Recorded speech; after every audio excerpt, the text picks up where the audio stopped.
2023-24 අප සමිතියේ සමාජික දරුවන්ට විශ්වවිද්‍යාල ශිෂ්‍යත්ව ප්‍රදානය කරන ශිෂ්‍යත්ව ප්‍රදාන උත්සවයට තමයි අපි සියලු දෙනා මේ සහභාගී වී සිටින්නේ. මුලින්ම අද දින මේ ශිෂ්‍යත්ව උත්සවයේ ආලෝකවත් කරන්න අප සමග එක්වුණු ශ්‍රී ලංකාවේ අග්‍රාමාත්‍ය ඒ වගේම අධ්‍යාපන හා උසස් අධ්‍යාපන අමාත්‍ය වෘත්තීය අධ්‍යාපන අමාත්‍ය ගරු හරිනි අමරසූරිය ආචාර්ය හරිනි අමරසූරිය මැතිණියගෙන් අවසර ඒ වගේම මේ සමිතියට ගොඩාක් සම්බන්ධකම් තියෙන මේ සමිතියේ සභාපති ලෙසත් කටයුතු කරපු ලංකා ගුරුසේවක සංගමේ ප්‍රධාන ලේකම් ඒ වගේම කම්කරු නියෝජ්‍ය ඇමති මහින්ද ජයසිංහ සහෝදරයාගෙන් අවසර බස්නාහිර පළාත් අධ්‍යාපන අධ්‍යක්ෂ දර්ශනී දෙමල්ගොඩ මැතිණියනි සමුපකාර රක්ෂණ සමාගමේ සභාපති ජයන්ත මහතා ඒ වගේම රක්ෂණ සමාගමේ සමුපකාර රක්ෂණ සමාගමේ උපසභාපති දයසුමන මහතා අප සමිතියේ ප්‍රධාන ලේකම් ඇතුළු අධ්‍යක්ෂ මණ්ඩලයේ සියලු දෙනා ඒ වගේම මහා සභා නියුතින් සියලු දෙනාගෙන් අවසර මෙම අවස්ථාවට සම්බන්ධ වෙලා සිටින අප සමිතියේ සමාජික බොහෝ දෙනෙක් ගුරුවරුන් දෙමාපියන් ඒ වගේම විදුහල්පතිවරුන් සහ අධ්‍යාපන ශාස්ත්‍රයේ සම්බන්ධ සේවාවන් වල නියුතු ඒ දෙමාපියන් සහ අද ශිෂ්‍යත්වය හිමි කරගන්නා දයාබර දරු දැරියනි ඔබ සියලු දෙනාගෙන් අවසරයි හිතවත් මාධ්‍යවේදී මහතුන්ගෙන් අවසරයි මට පැවරලා තියෙන පිළිගැනීමේ කතාව මම ඊට කලින් කැමැති පණිවිඩ කීපයක් දෙන්න අදහස් කීපයක් පළ කරන්න අධ්‍යාපන සමුපකාර සමිතිය පිළිබඳ මේ සමිතිය පිළිබඳ අපි බොහෝ දෙනෙක් නොදන්නා කාරණයක් තියෙනවා මෙම අධ්‍යාපන සමුපකාර සමිතියට මේ වෙනකොට වසර 95ක් වයසයි ඉතා ඉපැරණි මූල්‍ය ආයතනයක් අපි ගත්තොත් ලංකා බැංකුව මහජන බැංකුව ගත්තොත් මහජන බැංකුව ඉපදෙන්නේ සමුපකාර ව්‍යාපාරය හරහා සමුපකාර ව්‍යාපාරය ආරම්භ වෙන්නටත් පෙර සිටම තමයි මේ අධ්‍යාපන සමුපකාරය උපත ලබන්නේ අධ්‍යාපන සමුපකාරය 1930 යූලි 15 තමයි ආරම්භ වෙන්නේ අධ්‍යාපන දෙපාර්තමේන්තුවේ නිලධාරීන්ගේ සුබ සාධන හා ඉතිරි කිරීමේ සමිතියක් විදිහට. එතකොට මේ සමිතිය ඇත්තටම අධ්‍යාපන දෙපාර්තමේන්තුවත් එක්ක ඒ වගේම අධ්‍යාපන ශාස්ත්‍රයත් එක්ක තදින් බැඳුණු ආයතනයක්. හැබැයි අද දවසේ අපේ රටේ ඉන්න බොහෝ අධ්‍යාපන අධ්‍යක්ෂකවරු නිලධාරීන් මේ ශාස්ත්‍ර සම්බන්ධයි බොහෝ දෙනෙක් ඒක දන්නේ නැහැ. මේක පිහිවෙන්නම මේකේ තිඹිරිගය අධ්‍යාපන දෙපාර්තමේන්තුව. අපි දන්නවා 1930 කියන්නේ ඉංග්‍රීසි ජාතීන් පාලනය කරපු කාලේ. ඒ කාලේ අපේ රටේ අධ්‍යාපන අමාත්‍යාංශයක් කියලා එකක් තිබෙන්නේ අධ්‍යාපන දෙපාර්තමේන්තුව සහ රටටම අධ්‍යාපනයට වග කියපු අධ්‍යාපන අධ්‍යක්ෂකවරයෙක් තමයි හිටියේ. කොට මේ ඒ අධ්‍යක්ෂකවරයා නිල බලයෙන් මේ සමිතියේ සභාපති වුණා.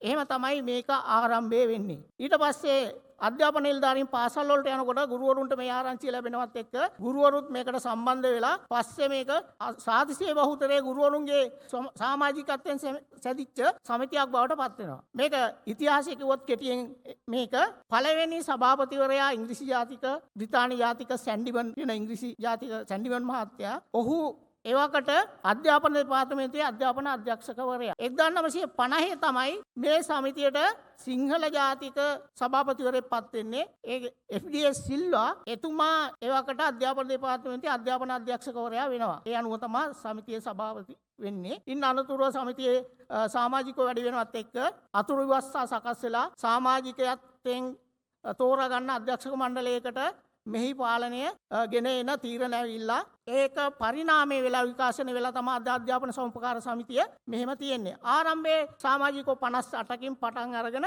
අද වර්තමාන වෙනකොට මේ සමිතියේ සමාජිකත්වය 2,15,000ක් ඉක්මවලා තියෙනවා. ඉතින් දැවැන්ත සමාජිකත්වයක් සහිත සමිතියක් ලංකාවේ ණය දෙන සමුපකාර සමිතිය අතරින් ගත්තාම ප්‍රමුඛ සහ දැවැන්තම සමාජිකත්වය සහ දැවැන්ත මූල්‍ය ශක්තියක් තියෙන සමිතියක්. ඉතින් මේකේ දැවැන්ත සේවාවක් සිද්ධ වෙනවා. ඒ නිසා අපි මේ පණිවිඩයක් විදිහට කියන්න කැමති මේ පණිවිඩය ගෙනියන්න ඕන අපි හැමෝම මේ දරුවන්ට ශිෂ්‍යත්වය ලබා දෙන්නේ කොහොමද කියලා. මොකද මේ සමහර සංගම් වෘත්තීය සමිති ගුරු ශාස්ත්‍රයට සම්බන්ධ වෘත්තීය සමිති වැරදි අදහසක් පළ කරනවා වැරදි මතයක් පළ කරනවා මේ ශිෂ්‍යත්ව උත්සවයක් තියලා මේ දරුවන්ට මේක මොකටද දෙන්නේ ගෙදරට ගෙනහිල්ලා මේ ගෙදරට මේක යවුවා නම් ඉවරනේ කියලා. ඇයි අපි මේ උත්සවය තියන්නේ? මීට කලින් මේ උත්සව තිබ්බේ යම් දේශපාලන උවමනාවක් මත වෙන්න පුළුවන්. නමුත් මේක සමුපකාර ආයතනයක්. සමුපකාර සමිතියක්. දැන් මං කියන්න කැමති අපි මේ ශිෂ්‍යත්ව ආරමුදලට මේ දරුවන්ගේ දෙමාපියන්ගෙන් දායක කරගන්නේ මාසයකට රුපියල් 45යි. මේ රුපියල් 45 ඔබගේ දෙමාපියන් සමාජික වෙලා අවුරුදු 20ක් හිටියත් ඒ 20 සමාජික මුදල් ලැබුණත් ලැබෙන්නේ සමිතියට 10800යි සම්පූර්ණ මුදල. හැබැයි අපි ඔබට ශිෂ්‍යත්වයක් විදිහට පිරිනමනවා අවුරුදු 5ක් පාඨමාලාව තියෙනවා නම් 75000 දක්වා ශිෂ්‍යත්වයක් ලබා දෙන සමිතියේ මුදල්. එතකොට මේකෙන් අදහස් වෙන්නේ දැන් සමහර සමාජිකයන් මේකේ වැරදි අදහසක ඉන්නවා මේ සමුපකාරක සංකල්පය ගැන අදහසක් නැති අය මේ ශිෂ්‍යත්වයේ මේ අපේ සල්ලි කියලා. අපේ සල්ලිත් තමයි. හැබැයි එහෙම නෙවෙයි. සමුපකාර සංකල්පය එක සැමටත් සැම එකාටත්. එතකොට මේ ශිෂ්‍යත්වය නොලබන සමාජික දෙමාපියෝ ඉන්නවා. මගේ දරුවන්ට ශිෂ්‍යත්වය ලැබෙන්නේ නැහැ කවදාවත්. හැබැයි ඒගොල්ලත් මේ ශිෂ්‍යත්වයට දායක වෙනවා. ඒ වගේම මේ මුදලත් මදි. අපි නිකන් ගණනය කළොත් එහෙම අවුරුද්ද පුරාම මේ සමාජිකත්ව අරමුදලට දායක වෙන මුදල මිලියන 116යි. හැබැයි අද දින අපි ඔබට පටන් ගන්නකොටම අපි ප්‍රදානය කරන ශිෂ්‍යත්ව වල මුළු වටිනාකම මිලියන 138යි. එතකොට ඒ සමාජික මුදල් වලින්ම නෙවෙයි දෙන්නේ. මේ සමිතියෙන් සේවක කාර්ය මණ්ඩලය දීර්ඝ කාලයක් මේ ඔබ එකතු කරලා දෙන මේ ණය අරමුදල් ඒවා ණයවල ආයෝජනය කරලා ඒවා පොලී කරලා ආදායම් බවට පත් කරලා ඒවා මේ අරමුදලට එකතු කරලා මේ අරමුදල වර්ධනය කරපු එකෙන් තමයි දෙන්නේ. එතකොට මේ ශිෂ්‍යත්වයට දායක වෙනවා සමාජිකයාගේ පැත්තෙන්. ඒ වගේම සේවකින්ගේ පැත්තෙන් උදායක වෙනවා. ඒ වගේම පාලක මණ්ඩලයේ පැත්තෙන් උදායක වෙනවා තීන්දුව తీරන ගැනීම පැත්තේ. ඒ නිසා මේක මේ සාමූහිකව ගොඩ නැගිච්ච අරමුදලකින් තමයි මේ මුදල ලැබෙන්නේ. ඉතින් මේ සමහර මහත්තුරු ඉන්නවා මේක හරි හැල්ලුවට ගන්න. මෙන්න මේ පණිවිඩය අපි කියන්නත් ඕන. මේ රටට මේ පණිවිඩය කියන්න ඕන. මොකද මට අත්දැකීමක් තියෙනවා. මම ස්වාධීන රූපවාහිනියේ වැඩසටහනකට ගියාම එතන හිටපු නිවේදකයා සමිතිය ගැන අහනකොට ඇත්තටම ඔහුත් මේ සමිතියේ ශිෂ්‍යත්වලාභියෙක්. විස්තරය කියනකොට තමයි මමත් මේකේ ශිෂ්‍යත්ව. හැබැයි එයාට හැඟීමක් නැහැ මේ ශිෂ්‍යත්වය කොහොමද හම්බුනේ කියලා. ඉතින් මේ ශිෂ්‍යත්වයට අපි මේ රටේ මිනිස්සු හැමෝම දායක වෙලා තියෙනවා. මේ සමිතියේ ණය ගත්ත හැම කෙනෙක්ම දායක වෙලා තියෙනවා. ඒගොල්ලෝ ණය අරගෙන ඒ ණය ගෙවලා ඒකේ යාළගේ පොලිය ගෙවලා ඒක ඇතුලෙන් මේ ශිෂ්‍යත්ව අරමුදල ගොඩනංවලා තියෙනවා. ඒ නිසා අපි ඔය එළියේ කතා කියන අයට කියන්න කැමති මේක හුදු තනි කෙනෙකුගේ අරමුදලකින් ගොඩනැගිච්ච එකක් නෙවෙයි. මේක සාමූහිකත්වයේ එක්ක ගොඩනැගිච්ච අරමුදලකින් තමයි ශිෂ්‍යත්වය දෙන්නේ. ඉතින් අපි අධ්‍යක්ෂ මණ්ඩලයේ විදිහටත් සමිතියේ විධායක මණ්ඩලයේ විදිහටත් අපි කරන්නේ මේ අරමුදල කළමනාකරණය කරන එක. පහුගිය කාලේ මේ අරමුදල කළමනාකරණය කරාද නැද්ද? නිසි විදිහට කළමනාකරණය කරාද නැද්ද කියන එක නම ප්‍රශ්නයක් විදිහට තියෙනවා. නමුත් අපි අධ්‍යක්ෂ මණ්ඩලයට අපි ලංකා ගුරු සේවා සංගමේ නියෝජිතයන් විදිහට මේ සමිතිය විනාශයට යනකොට ඒ විනාශය වැළැක්වීම වෙනුවෙන් අතිමහත් කාර්යභාරයක් කරා. අපේ මහින්ද ජයසිංහ සහෝදරයා ලංකා ගුරු සේවා සංගමේ ප්‍රධාන ලේකම් විදියට මේ වෙනුවෙන් ගුරු සංගමේ සමාජිකයෝ අධ්‍යාපන සමුපකාරී සමාජිකයෝ මෙහෙයවමින් තමයි මේ ආයතනය සමාජිකින්ගේ ආයතනයක් බවට පත් කරන්න වෙහෙස වුණේ. හැබැයි ඒ උත්සාහයන් සමහර අවස්ථාවල ව්‍යර්ථ වුණා. සමහර අවස්ථාවල අපිට උසාවි වල යන්න වුණා මේ සමිතියේ අරමුදල් රැක ගැනීම වෙනුවෙන්. මහින්ද ජයසිංහ සහෝදරයා, අපේ ප්‍රියංශ සහෝදරයා, මේ හිටපු සභාපති ඉන්නවා මෙතන. ඒ හැමෝම මේ වෙනුවෙන් උසාවි වල läග්ගා. පාරේ උද්ඝෝෂණ කරා. එහෙම කරලා මේක රැකගන්න අතිමහත් කාර්යභාරයක් කරා. ඒ වගේම සමාජික ඔබත් මේ වෙනුවෙන් නගන්න නැති මේ සමිතිය පහුගිය කාලේ අත්නෝමතික පාලනයක් තිබුණේ. කොමසාරිස්වරයා විසින් පත් කරපු අත්නෝමතික පාලනයක් තිබුණේ. ඒකට එරෙහිව අපි උසාවි ගියා. තාම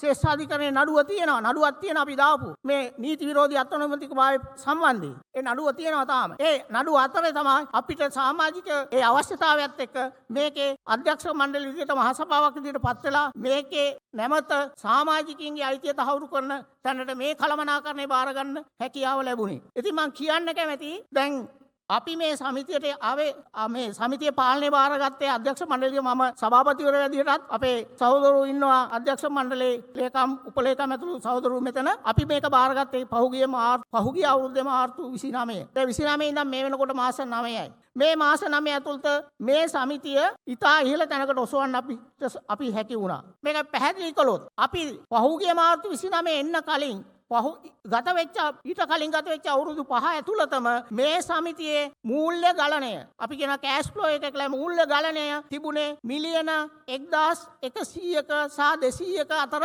දෝලනය වෙමි. හැබැයි කියන්න සන්තෝසයි අපි මේ මාස 9 ඇතුළත මේ අවසන් වෙනකොට මේ මිලියන 1000 අපි 200යි කියමුකෝ තිබුණේ. මේ මිලියන 1200 අපි මිලියන 1700ක් දක්වා වර්ධනය කරන්න සමත් වුණා මාස 9ක් ඇතුළත. මාස 9ක් ඇතුළත. හැබැයි පහුගිය කාලේ අවුරුදු 5ක් ඇතුළතම මේ සමිතියේ මූල්‍ය තත්ත්වය මිලියන 100කින් වඩා අඩු මුදලකින් තමයි වර්ධනය කළේ. අවුරුදු 5ටම මිලියන 100යි මාස 9ට මිලියන 500යි. දැන් මේකේ මම පෙන්눔 කරන්න හදන්නේ මේ සමිතිය ගොඩනගන්න පුළුවන් දැවැන්ත ශක්්‍යතාවයක් විභවයක් තියෙන සමිතියක්. 215000ක් සමාජිකයෝ ඉන්නකොට මොනවද කරන්න බැරි? දැවැන්ත ශක්තිය. හැබැයි ඒ ශක්තිය නිසි ආකාරයෙන් කළමනාකරණය කළා සමාජිකව දැනුවත් කළා මේක කරේ නැහැ. ඉතින් මේ උත්සව තියන්නේ මේ උත්සව තවත් තියෙනවා අපි තව වැඩියෙන් උත්සව තියෙනවා. ඇයි උත්සව තියන්නේ? ඒ උත්සවයක් තිබ්බහම තමයි අපිට මේ වගේ පණිවිඩයක්වත් දෙන්න පුළුවන්. මේ පණිවිඩය දෙන්න ඕන. ඔබත් මේ පණිවිඩය ගෙනියන්න ඕන. ඉතින් පහුගිය ඉතිහාසය ගත්තොත් මේ සමිතිය දැවැන්ත මූල්‍ය වංචා දූෂණ විශාල ප්‍රමාණයක් තියෙනවා. දැනුත් තියෙනවා. අපි ඒවට අවශ්‍ය පියවර ගනිමින් ඉන්නවා. මොකද නීති විරෝධී පාලනයක් තිබ්බා. නීති විරෝධී පාලනය ඇතුළේ කරපු සියල්ල නීති විරෝධී තමයි. ඒ නිසා මේ ඉන්න දරුවනුත් හිතට ගන්න ඕන. ආයතනයක් නියම මගක ගෙනියන්න ඕන. ඒක වංචාවෙන් දූෂණයෙන් පවත්වාගෙන යන්න ඕන නම් කොහොමද අපි කටයුතු කළ යුත්තේ කියන එක පිළිබඳ අදහසක් හැදෙන්නත් එක්ක තමයි මේ ටික අපි මේ අවස්ථාවේ කියන්නේ. ඉතින් අපිට මේ ශිෂ්‍යත්ව උත්සවය සඳහා අපි වර්ෂයකට ශිෂ්‍යත්වය සඳහා වර්ෂයකට මේ සමිතිය වර්ෂයකට ශිෂ්‍යත්ව 8000කට ප්‍රමාණයක් දෙනවා. දැන් අපි අද දෙන්නේ ශිෂ්‍යත්ව 2692ක්. 2692කට ශිෂ්‍යත්ව දෙන්න සූදානම් කරලා තියෙනවා. ඒකෙන් අපි අද ඉන්නේ 1000 ගාණක්. ශිෂ්‍යත්ව 2692ක් ශිෂ්‍යත්ව සූදානම් කරලා තියෙන මේක තව වැඩි වෙන්න පුළුවන්. තව ඉල්ලුම් පත්‍ර තියෙනවා හරියට පැහැදිලි නොවිච්ච ඒවා. ඒවත් වෙනකොට ඔක්කොම මොකද මේ ශිෂ්‍යත්වය අපි තෝරන්නේ නැහැ. මේකේ තේරීමේ එකම ක්‍රමය තමයි සමාජික නම් සමිතියේ සමාජික දෙමාපියන්ට දරුවා විශ්වවිද්‍යාලය සමත් වුණාම ශිෂ්‍යත්වයේ හිමි. ඉතින් දැවැන්ත ආර්ථික හයියක් දෙනවා. මේක ලොකුම එක නෙවෙයි. නමුත් යම් ආර්ථික හයියක් දෙනවා දරුවන්ට සහ දරුවන්ගේ දෙමාපියන්ට අපේ සමාජිකයින්ට. ඉතින් මේ 8000 සත්‍ය ප්‍රදානයක් එනවා අවුරුද්ද පුරාම අපි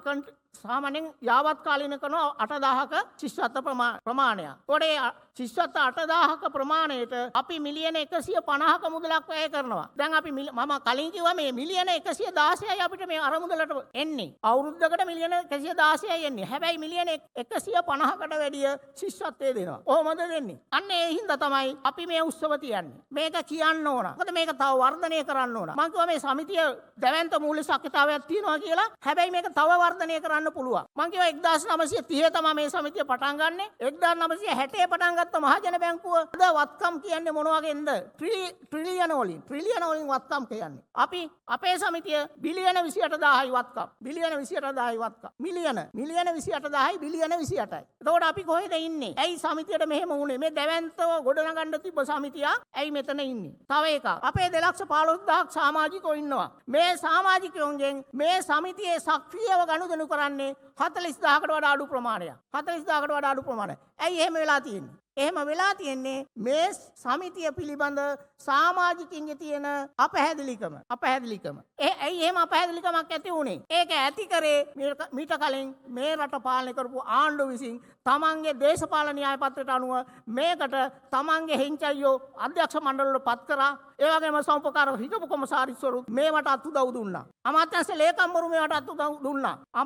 ඇමතිවරු දුන්නත් උදව්. අපි දන්නවා ඔය 2011 ඉඳන් ජොන්ස්ටන් සම්පකාර ඇමති ඉන්නකොට මේ සමිතිය මුදල් දේපොළ මා විශාල විදිහට අවභාවිතා කරා. 46ක පරීක්ෂණ සම්පකාර කොමසාරිස්ගෙන් ඉල්ලලා තියෙනවා. තාම ඒක අවසන් කරලා දීලා නැහැ. ඒතකොට මේකේ පරීක්ෂණ කරන්න අපිට තනියම බෑ. ඒක සම්පකාර දෙපාර්තමේන්තුවෙන් කරන්න ඕන. ඉතින් අපි හිතනවා දැන් සම්පකාර දෙපාර්තමේන්තුවෙන් මේ පරීක්ෂණ කළා මේ අවශ්‍ය දඬුවම් දීලා ඔබගෙන් හානි වෙලා තියෙන මුදල් ඉක්මනට ලැබෙයි කියලා අපි මේක අත්හරින්නෙත් නැහැ. මේක අත්හරින්නේ නැහැ. අපි මේ සමිතියෙන් මුදල් අවභාවිතා කරපු හොරකම් කරපු වංචා කරපු ඒ සියල්ලගෙන්ම මේක අය කරගන්නවා. ඒගොල්ලන්ට අවශ්‍ය දඬුවම් දෙනවා. ඒකට අවශ්‍ය ක්‍රියාමාර්ග අරන් තිනවා. ඒකට අවශ්‍ය මහසභා තීරණත් අපි අරන් තිනවා අපේ මහසභාවෙන්. ඒ නිසා මේක අපි ශක්තිමත්ව ගොඩනගමු. ඒ සඳහා ඔබ හැමෝම දායක වෙන්න ඕන. මේක සමුපකාර සංකල්පය ඇතුලේ අපිට මීට වඩා දේවල් කරන්න පුළුවන්. දැන් අපි අලුත් ව්‍යාපෘති ගණනාවක් ක්‍රියාත්මක කරලා තියෙනවා. ඒව ඇතුලේ අපිට මේක තව වර්ධනය කරගන්න පුළුවන්. සමාජිකත්වයට සක්‍රියව ගනුදෙනු කරන්න අපිට ආරාධනා කරන්න පුළුවන්. දැන් එහෙම කරන්න අපිට බැරි කමක් තියෙනවා. මේ සමිතියේ සමාජිකයන්ගේ ණය ඉල්ලුමත් එක්ක අපිට සපයන්න බැරි වෙලා තියෙනවා. මොකද අපිට ලැබෙන මුදල ප්‍රමාණවත් නැහැ ණය දෙන්න ඉල්ලුමට සරියන. ඒ නිසා තමයි අර 2,15,000 40000ට පල්ලෙහා සීමාවේ ඉන්නේ. ඉතින් අපි ව්‍යාපෘති ගණනාවක් ක්‍රියාත්මක කරනවා මේක වැඩි කරන්න. මීට කලින් මේක කරා නම් කරන්න තිබුණා. ඔබට තේරෙනවා ඇති මාස 9ට අපි සමිතියේ මූල්‍ය තත්ත්වය මිලියන 500කින් වැඩි කරා නම් 9ට වැඩි කරා නම් පහුගිය අවුරුදු ගණනාවෙම මේකේ මූල්‍ය තත්ත්වය වර්ධනය කරන්න ක්‍රියාමාර්ග ගත්තා නම් අද මේ සමිතිය තියෙන්නේ කොහෙද?